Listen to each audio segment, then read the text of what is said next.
Hello everybody, it's DuckFaden07 with another DRC Demolition Whack video. This deck is really fun to play, and I'm having a great time playing this deck.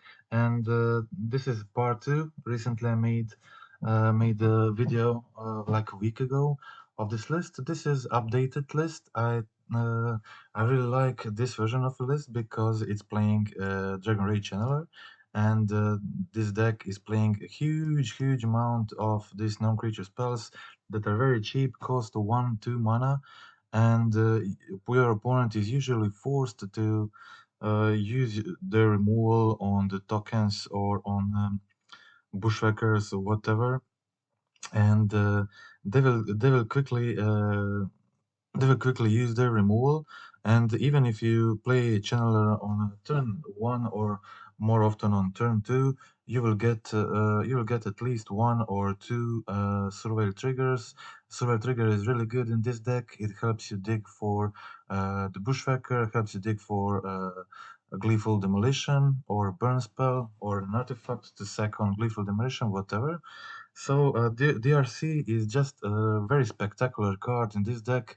It works so well and also enables Underworld Breach. This is new addition to my list. Underworld Breach is a great card, currently modern, played in a lot of decks, especially in the DRC decks. And this deck really fills the graveyard well, quick, and it's not unusual to play Underworld Breach on turn 3 to replay, let's say, Gleeful Demolition or just a Goblin Grenade and play like Memnite and a few Mishra Bubbles, stuff like that.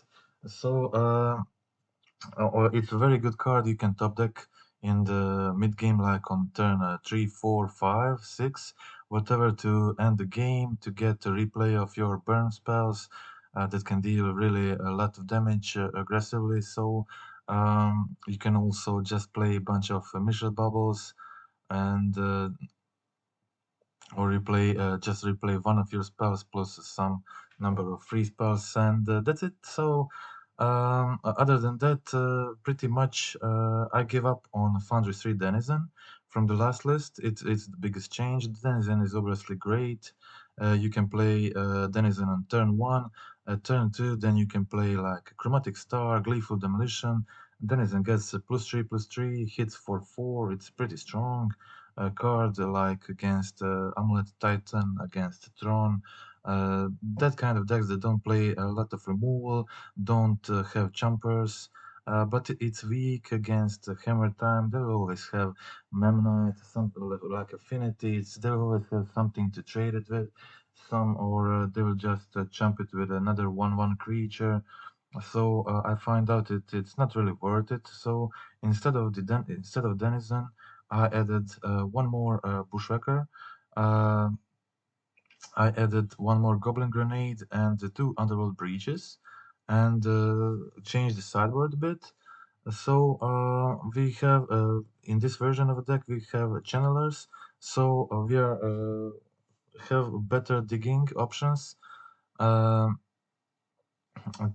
towards finding a Bushwhacker, and Reckless Bushwhacker is the actually the only card in a deck that can sometimes be awkward. So you will have like 2 mana and not being able to cast him to get the ability because you don't have a 0 mana spell, or you just can't double spell that turn. So it's a great card in a deck. It wins a lot of games, but I think considering we're playing fitting Underworld Breach, maybe just a better slot for the main.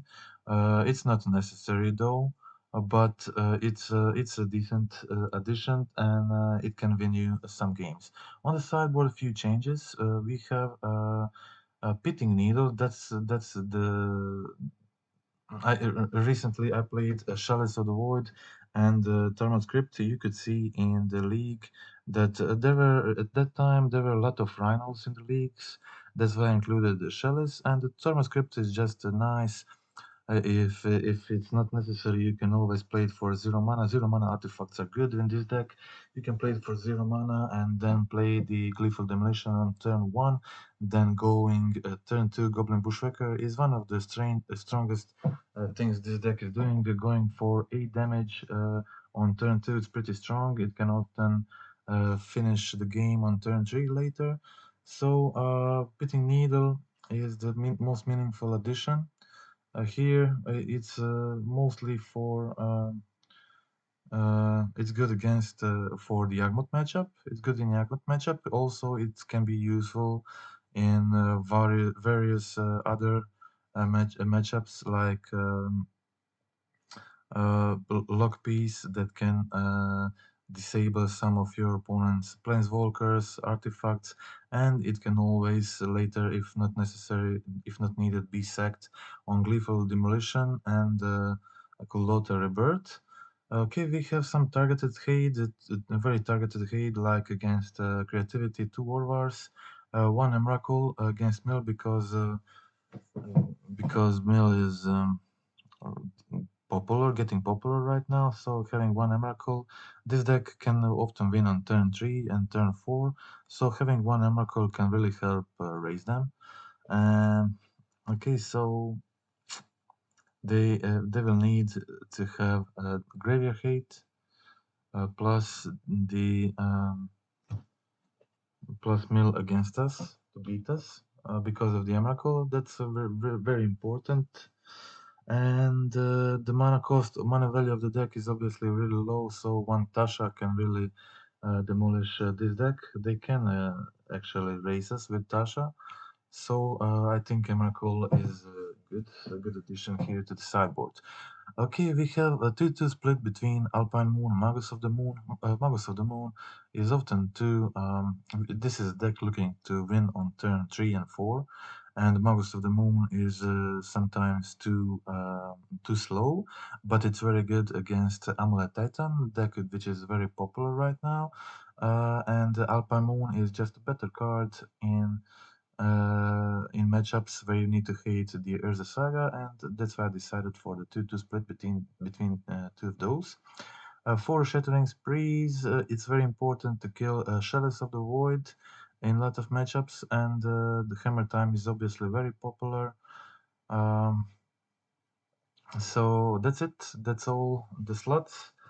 Other than these few slots, everything is same as last time. I just played a bunch of leagues with this deck and ended up mostly doing 3-2 with this deck. This is deck that will finish league in like 1 hour and a half, and you will.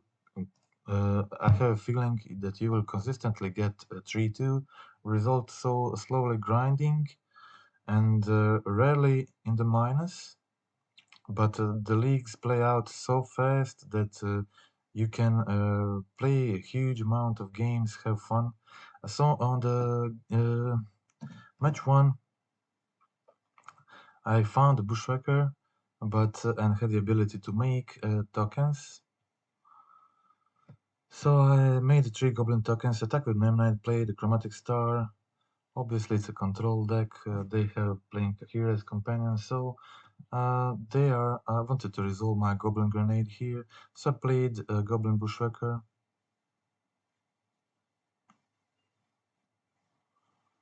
Attack for 4, Goblin Grenade them, put them on 9 life, already pretty low.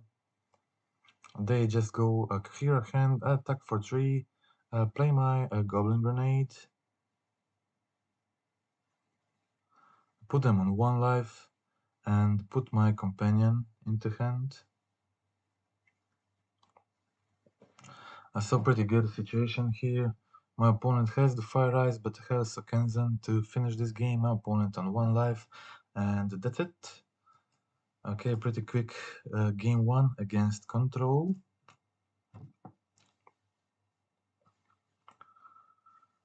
All these games are so quick, as I said, you can really finish the game so early, and I had a turn 1 Gleeful Demolition, which is great thing to do against a control deck. So I had multiple Bushwhackers. They had dress down for the first one, which is okay. Still attack for 4, put a very good clock on the field, but my opponent had a good response here. They were able to counter the Bushwhacker ability with dress down and play Solitude for free, just a huge life linker. It's not easy. It's not easy for me to raise him, so without more Bushwhackers. And I play Breach, they counter, I go Reckless, but they have the Ether Gust. So at this point I didn't have another spell to double spell here, so I bottomed it, but unfortunately they played Chalice, so I would be able to double spell here, but unfortunately I bottomed the Reckless Bushwhacker because it was going to be bad for me next turn, so that was it. Okay, I get the 5th land, play my Giganta, but a pretty bad situation for me at the moment. With the Solitude on the field, they're on too high on life, and I don't really have any good attacks. Maybe I should have attacked with Den of the Bugbear here.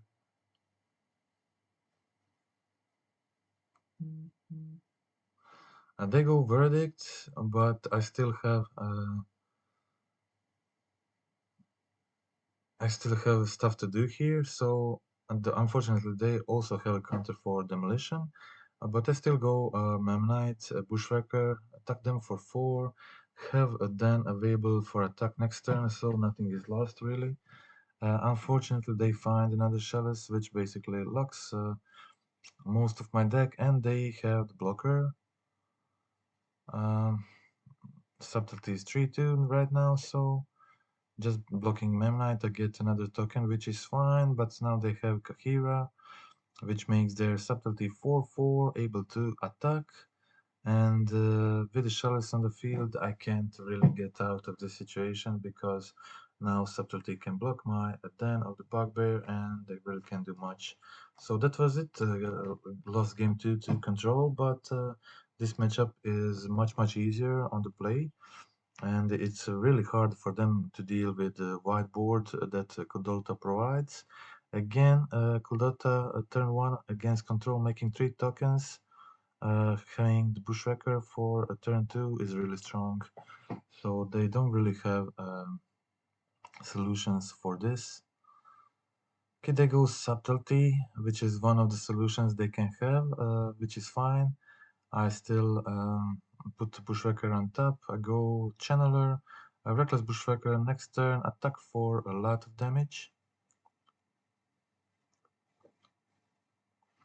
I cast my Bushwhacker with the kicker cost, but they have the counterspell. It doesn't matter much because now they're on 1 life, and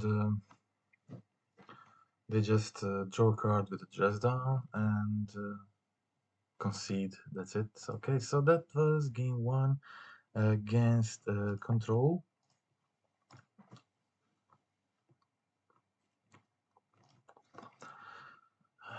Against a blue-white Control. Match 2. On the draw, keeping a one-lander. I tend to keep a lot of one-landers with this deck. There is times where not just any one-landers, but if I have like Chromatic Star, or if I have DRC Bubble, if I have Chromatic Star, Gleeful Demolition, that means I'm going to make 3 tokens on turn 2 and get a draw card from Chromatic Stars. I think that seemed like pretty keepable for me, and I have found the land even here, so I go for DRC Demolition, draw another card, make 3 tokens, very good play. And I keep a Rebirth on top because I have a Synthesizer in hand. So I'm able to make another 3 tokens next turn. They then go for the Bushwhacker. On some of the next turns, they go for the Fury, but my hand is like too good for them to beat it. It's just too aggressive. They have to waste so much resources. I played the Kuldalta Rebirth, I played the Bolt, Goblin Grenade ends up unused, but it's fine. I go for the Synthesizer because I really want to play the Reckless Bushwhacker here. Again, Goblin Grenade, unfortunately, stays in exile, like 10 damage, stayed in exile. They could already be dead if I had an additional land, but it's fine. Still in a very good position, 2 Bushwhackers in hand. My opponent doesn't have much, so I just go for Bolt and another Bushwhacker to finish the game. So that was game 1. I think this 4-color Omnat matchup is very good for this deck. If you want to beat a 4-color Omnat, I think this is a very good budget option. They really have hard time. Yeah, most of lists now at the moment play the drum is cool, but I think in paper they really don't. It's just the current trend. I don't know how long will it last, even, but I just keep a hand with a lot of bubbles, being able to check out my top, check out their draws, try to have the chromatic stars so I can really have a high chance of finding demolition. I did find the 2 of them. I saw it with a bubble, so I didn't crack my second Mishra bubble because I wanted to target it with demolition. Draw a card from the sphere, and I opted not to go for a second gleeful demolition, but to play the Goblin Grenade instead. I had a feeling they'll go for Fury again, so I didn't want to just lose all of my tokens. I wanted to make them deal with these on the field. They had Deputy of Detention, but I didn't care much about that. I had the Bushwhacker, another 3 Goblin tokens. They sure blocked the Memnite, but like 8 damage goes through. They have another Fury, so both games they had Fury, and it still didn't matter. I just played Memnite, go Giganta hand. Den of the Bugbear is a real threat at this point, just um, attacking for lethal damage, making tokens. I decided to attack the Fairy with this token so they can't go plus the Fairy, Supreme Verdict, stuff like that. I don't know even if they play the Verdict, but that was it. They played the Reef. This was the Reef version. Wasn't too sure until now. And that was very quick wins against 4-color Omnat. We'll now check the win, the last win from this league, and and after that check the loss against Hammer Time. Okay, so keeping like a mediocre hand, I really need to draw the artifact, but it's a burn, and the burn is really good matchup. We are just this deck is just faster than burn, and they really don't have much chance. So I just go for 3 goblins on turn 1, play the Bushwhacker on turn 2, trade with Eidolon if they have a pretty good hand, but my deck is faster, so I'd go to Goblin Grenade face and finish the game. That's it. So pretty cool games against Burn.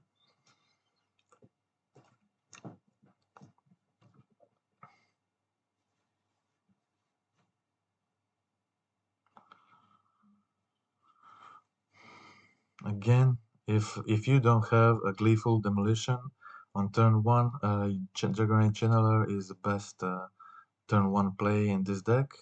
Of course, sometimes you just have crazy stuff like this, and you have to play demolition on turn 1. Obviously, if you also have Bushwhackers in hand, it's a lot better. I decided it's best for me to just go attack for 10 and leave nothing in the block. I'm too high on life, I don't have the lethal, so I play another Bushwhacker, attack with everything. They have the Helix to survive the turn, but it doesn't mean much because they really can't kill me in the backswing. So that's it. Quick wins against my born opponent. You can imagine how fast these games were in real time. Just very very quick games. I think I finished up the entire league in like 1 hour time. Okay, so example of how good channelers are in this deck. They're just you're just super quick to make channeler deleted in this deck, and against these kind of decks that really don't play a lot of removal.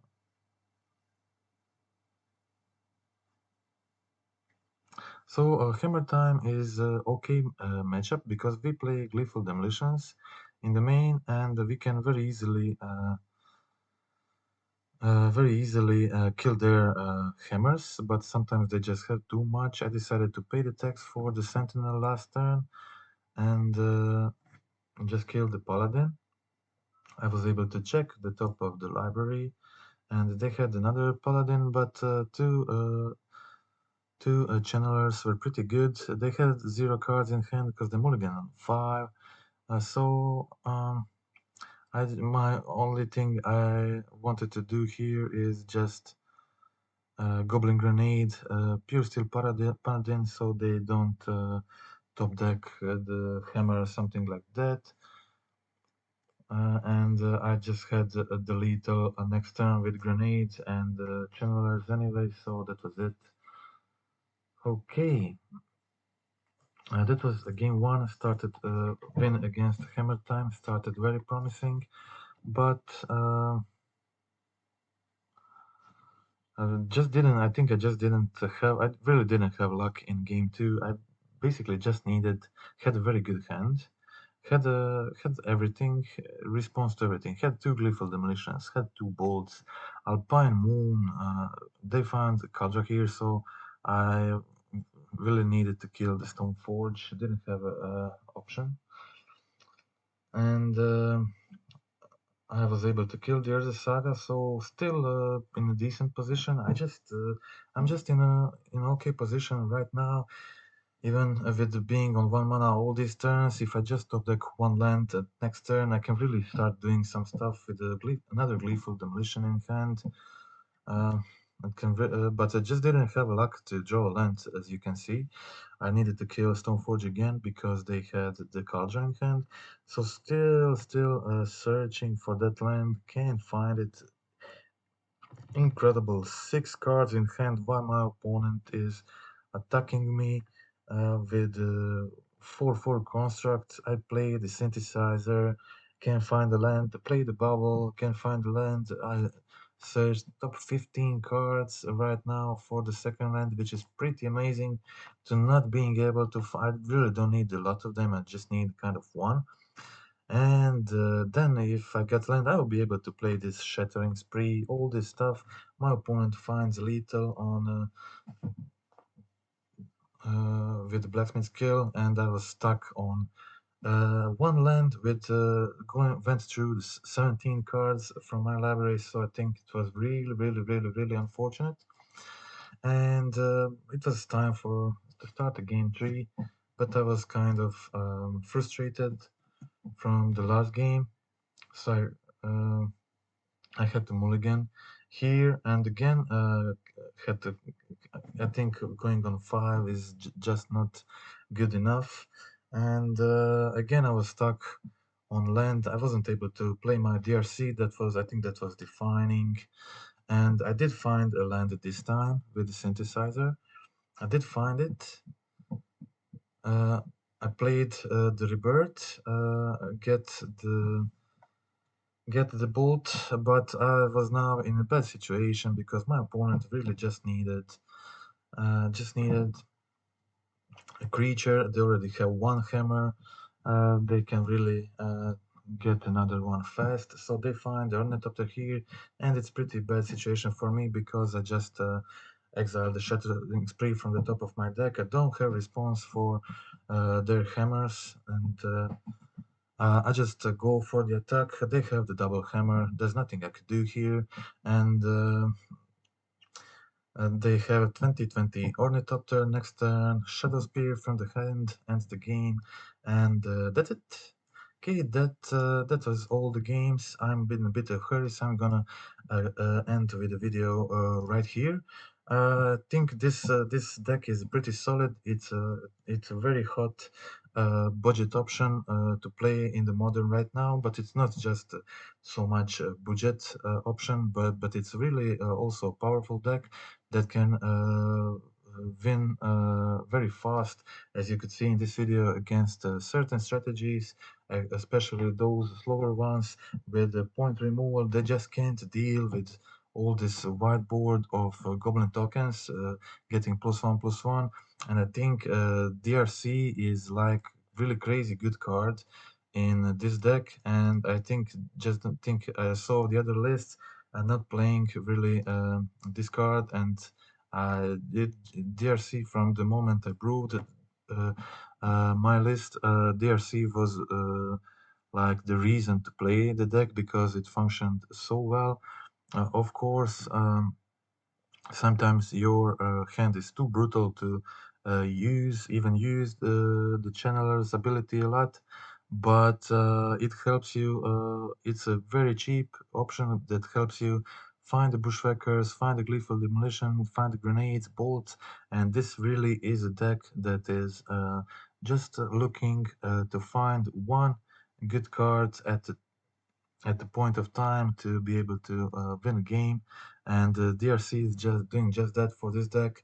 It's finding the right card in the right moment and helping you finish the game. So that's it. I hope you like the video, hope you like the list. I really enjoy playing this archetype a lot lately, and I think the sideboard is a lot better in this new version, new video. I'm still not perfectly happy with the sideboard. I like the Orvars are of course too narrow, and I'm thinking about ditching these. Emrakul is also questionable. Sure, it's good against mill, but all these cards are too narrow, and when you play MTGO leagues, you just encounter so much different matchups, and the pitting needle just wasn't that useful so far, but I understand that uh, Yagmoth may be hard matchup and pitting needle doing a lot of job there, and I still want to try it. Magus of the Moon was also kind of slow. That's why I decided to go for the Alpine Moon Magus of the Moon split 2/2. This feels much better to me. Shattering Spree is a really crucial card for sideboard of this deck, and the rest really depends on your metagame. Like Chalice of the Void, Torment Crypt are all good, very good, because there are 0-mana artifacts that you can always sack to could alter rebirth, gleeful demolition, so it works very well with those spells. 0-mana artifacts are very desirable. Um, for this video, I decided to ditch it, but it's really it's much easier to play this deck in paper when you know what decks you have to hate in your local metagame. Like this, it's really hard to prepare the sideboard of this deck to meet open meta of MTGO leagues, so you kind of sometimes have to risk with choices that can end up being very good, game defining, or not being meaningful at all. But that's fine. That's what these kind of decks always have done. And I think Underworld Breach is a very decent addition to this deck, and it gets even better if you're playing, of course, your DRCs. In a deck with a few DRCs, you can just refill your hand after a board wipe after the Fury. It can be really helpful in finding those burn spells needed to close the game, and that's it for this time. That's it for this video. So if you wanna like the video, want to help the channel, click subscribe, click like, and that's it for this time. Goodbye.